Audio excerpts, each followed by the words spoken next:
popularity of sushi has encouraged the industry to start producing more sushi at retail, such as convenience stores and restaurants.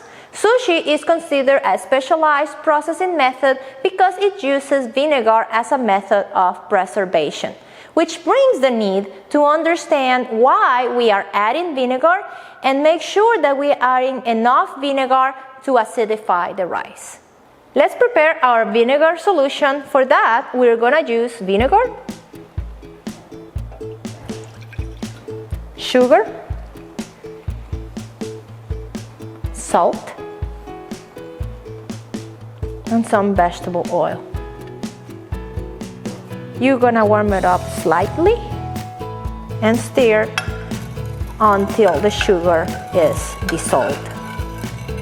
You can also purchase the vinegar already prepared. A good practice is to prepare this solution while you are cooking your rice. The main food safety concern with rice is a bacterium called Bacillus cereus. This is a spore-forming bacteria, and because it's a spore, it's not eliminated through the cooking process of the rice. So if we handle the rice at a warm temperature, the spore will start multiplying and producing a toxin that is heat stable, and it can make someone sick. For the rice, we can add the vinegar to drop the pH below 4.1 that will control the production of the toxin. While your rice is still warm, you want to add the vinegar to allow a good penetration.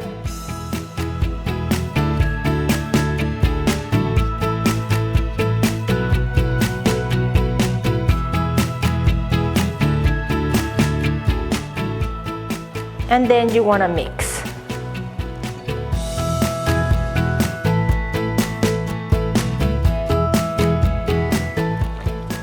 Once it's thoroughly mixed, you want to let it sit for up to 30 minutes.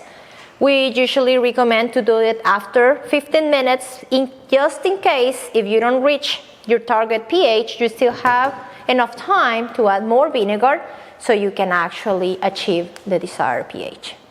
Now that the time has passed, we're gonna take a little sample of the rice and we're gonna put it in a mortar. You can also do this in a Ziploc bag. Basically what you wanna do is to smash the rice so you can get that starch out. We're gonna try to form a slurry. You will add some distilled water to help in the process. Distilled water, it can have a very little effect into changing the pH of the solution, but it is not significant for the purposes of this process. This is usually probably be into the tens or thousands. We are okay with that.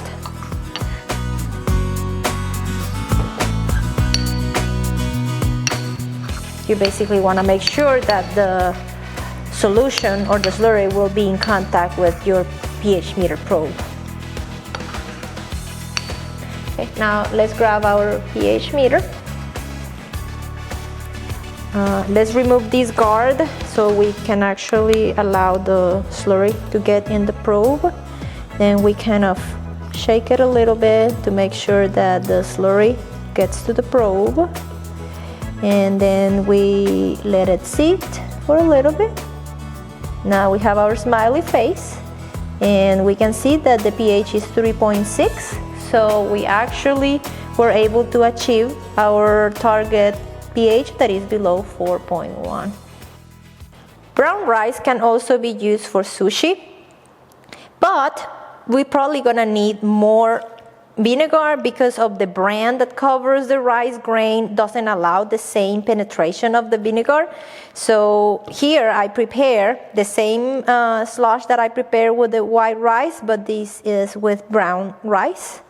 And in this case, we actually see that we have a 3.2 59 pH, which is also below the target of 4.1. When the rice is not acidified, it has to be promptly chilled after cooking. For this, you need to follow the guidance from the Louisiana Administrative Code to make sure that the product is safe and is not gonna cause illness to the consumer.